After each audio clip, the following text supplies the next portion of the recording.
Si t'as envie d'un bon matelot, c'est par ici que ça se passe. Et c'est pas grave si t'as jamais fait de pain, que tu sois débutante ou experte. Et je te garantis que tu vas réussir et tu vas pas que l'aimer, hein, tu vas l'adopter. C'est une spécialité algérienne, c'est moelleux, léger, souple et aérien. Allez, go pour la recette, mais avant ça, moi c'est Nads, n'hésite pas à t'abonner car le goût commence ici.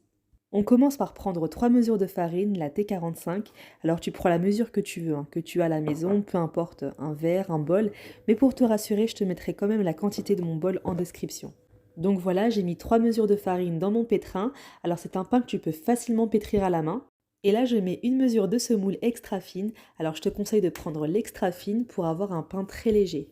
Petite précision, alors c'est un petit détail, hein, mais je te le dis quand même, moi j'aime bien remplir à ras-bord mon bol quand il s'agit de la semoule. Voilà, donc contrairement à la farine, pour la semoule, je remplis un peu plus le bol. Il faut 20 g de levure boulangère fraîche. Si t'en as pas, tu remplaces par une cuillère à soupe de levure boulangère déshydratée que tu dilues dans un peu d'eau tiède pendant 5 à 10 minutes et ensuite tu le verses dans le pétrin. Tu enterres ta levure boulangère comme ça pour qu'on puisse ajouter ensuite une cuillère à café de sel. Voilà, faut pas que tous les deux soient en contact, sinon la levure ne fonctionne pas. Bon, idéalement, tu mettras ta levure avant la semoule, ce sera plus simple. J'ajoute l'eau tiède, bon comme tu vois, je le verse progressivement car je le fais à vue d'œil, Aini à Mizani, tu connais, mais t'inquiète pas, je te mettrai la quantité en description. On pétrit pendant environ 10 minutes et on doit obtenir une pâte lisse, légèrement collante. Et surtout quand tu la tires comme ça, faut pas que tu sentes que tu es en train de lutter, que tu es en train de trop forcer pour la prendre. Elle doit être souple et plus ou moins légère.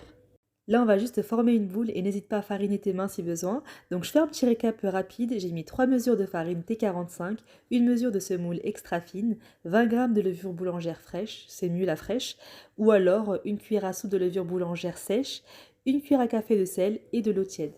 Je couvre la pâte et je la laisse gonfler à l'abri des courants d'air dans un four éteint par exemple, seulement 30 minutes ça suffit largement, tu peux aller jusqu'à 45 minutes.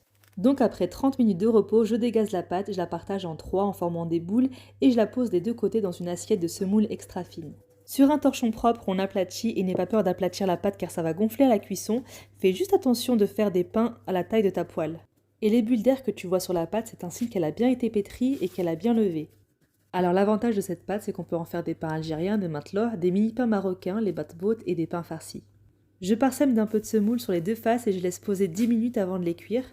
Après les 10 minutes, il faut soulever ton pain comme ça avec le torchon pour ne pas l'abîmer. Et tu le poses sur une poêle sans matière grasse à feu moyen, moi je préfère la crêpière.